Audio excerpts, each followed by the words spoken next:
En primer lugar, muy agradecido por la invitación y tener la oportunidad de participar en este evento, que comenzaría por decir que me siento abrumado por las diferentes intervenciones que han tenido los compañeros durante el día de ayer y el día de hoy, y también esperanzado al mismo tiempo,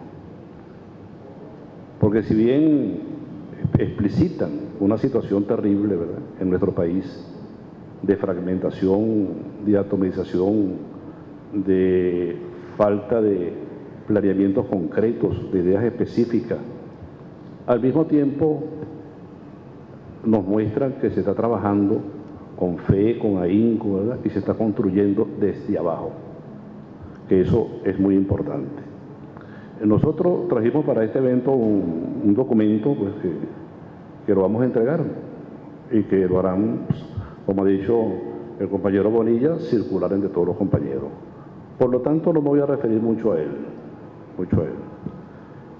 Como decía, lo que se denota acá es una fragmentación.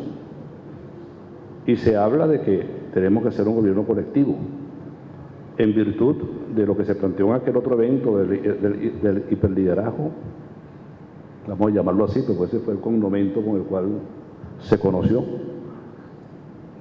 y la necesidad de una dirección colectiva.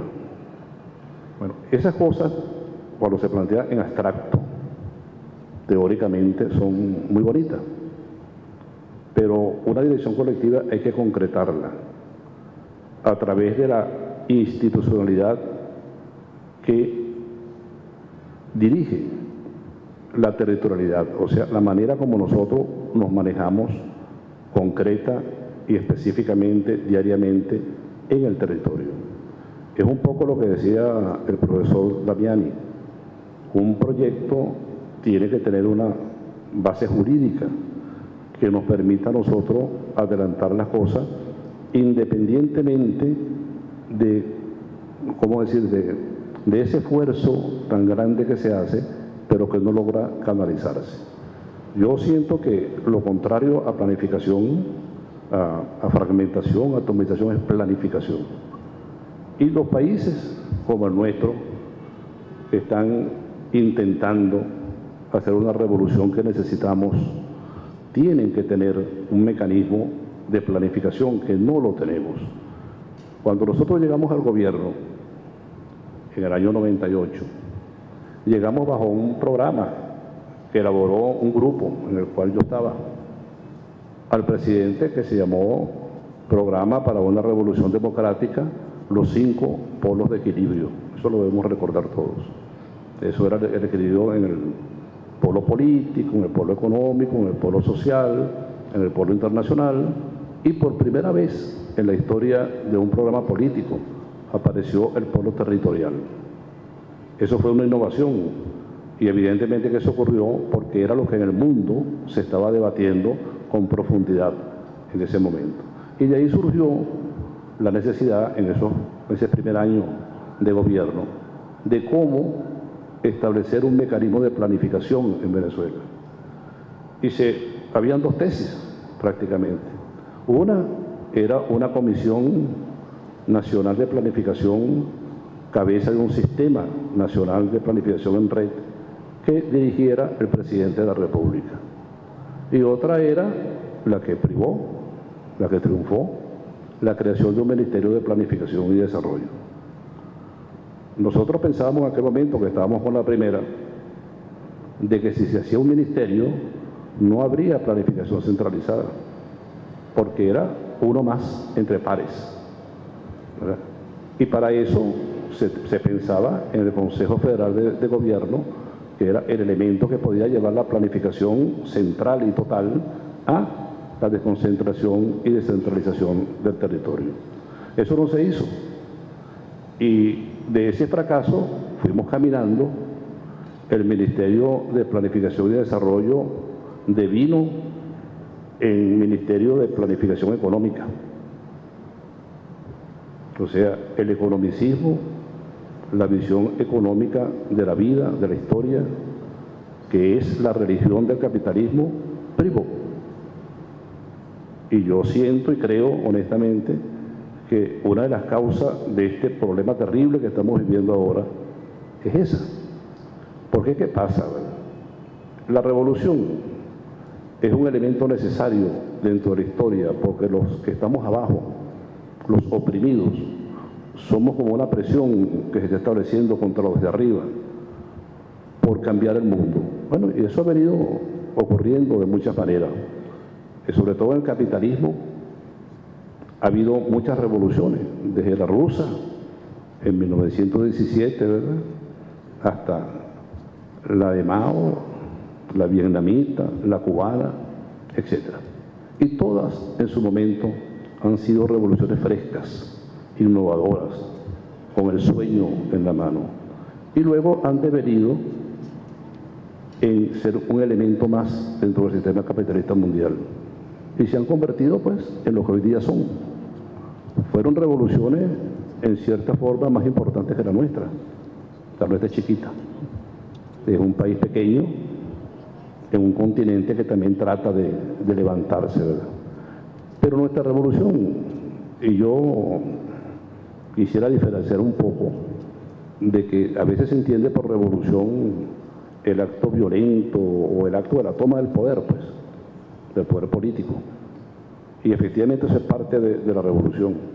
Pero luego la revolución lleva en su seno una serie de transformaciones revolucionarias que podríamos hasta llamar reformas revolucionarias, que es la que tienen que prolongarse en el tiempo y cambiar las estructuras sistémicas del país donde está ocurriendo. Si no se cambian las estructuras sistémicas, lo cual significa cambiar todo lo que es la reproducción social, cambiar el plan territorial, manejar las energías de una manera, los transportes, el hábitat, bueno, todo lo que compone ese cuerpo objeto de la planificación. Si eso no se cambia y no se transforma en nuevas relaciones estructurales, indiscutiblemente que sucede lo que hasta ahora ha pasado y lo que nos está pasando a nosotros.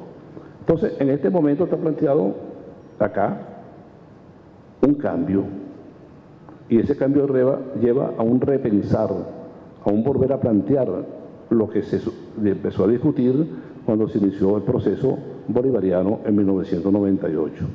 Y es lo que yo planteo acá. Había unas vías que luego se desviaron y nos han conducido a esta situación donde da, en cierta forma, mucha tristeza, y hasta hace poco tiempo estábamos hablando de cuál era el punto de no reversibilidad de nuestra revolución.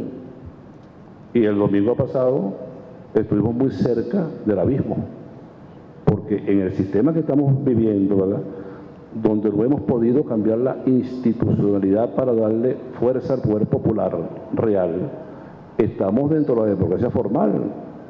Y como se dice hoy, y es así, por un voto se pierde.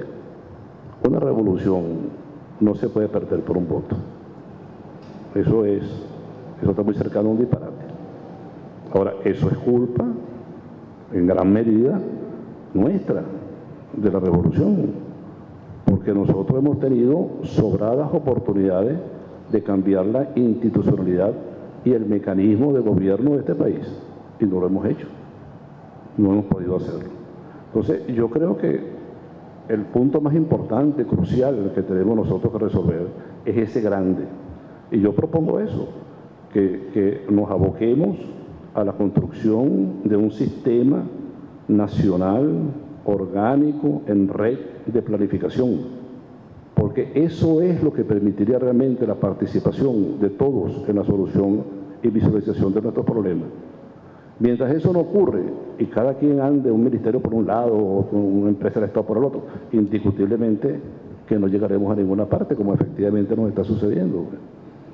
Es muy lamentable con las cosas que uno oye, ¿verdad?, y las cosas que uno vive, porque también las hemos vivido durante estos 14 años y las estamos viviendo en este momento.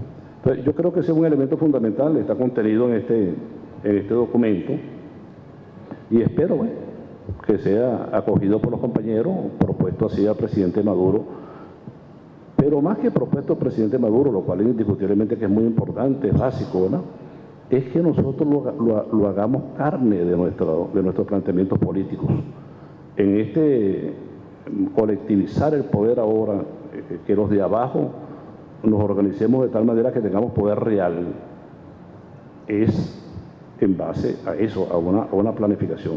Mire, yo le voy a poner para terminar un solo ejemplo. La suerte me llevó ahorita a estar trabajando en el metro de Caracas y tener a mi cargo lo que se llaman las grandes obras. Y entre las grandes obras están los teleféricos que se están haciendo en los barrios.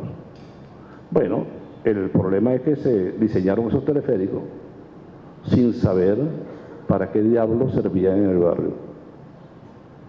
Entonces, si tú no tienes una concepción realmente de lo que son los barrios, cómo se van a ubicar esos barrios dentro de la ciudad socialista y cuál es el programa planificado con el cual tú te vas a acercar a eso, evidentemente que tú haces un teleférico, haces 3, haces 4 y no pasa nada. El barrio sigue siendo básicamente el mismo, las relaciones de poder siguen siendo el mismo, las relaciones de producción siendo iguales. Bueno, y te pusiste un teleférico que, mientras lo puedas mantener con la inversión del Estado, funcionará.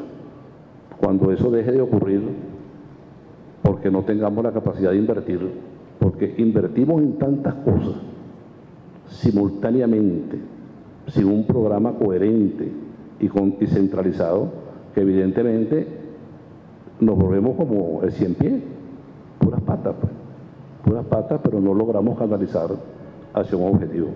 Ese es el llamamiento que yo hago y es lo que recojo como fruto de esta experiencia de tantos años en la revolución y de estar en este proceso bolivariano, pues, en posiciones que más o menos le permiten a uno ver el panorama total que está ocurriendo. Eso era todo, compañero. Muchas gracias.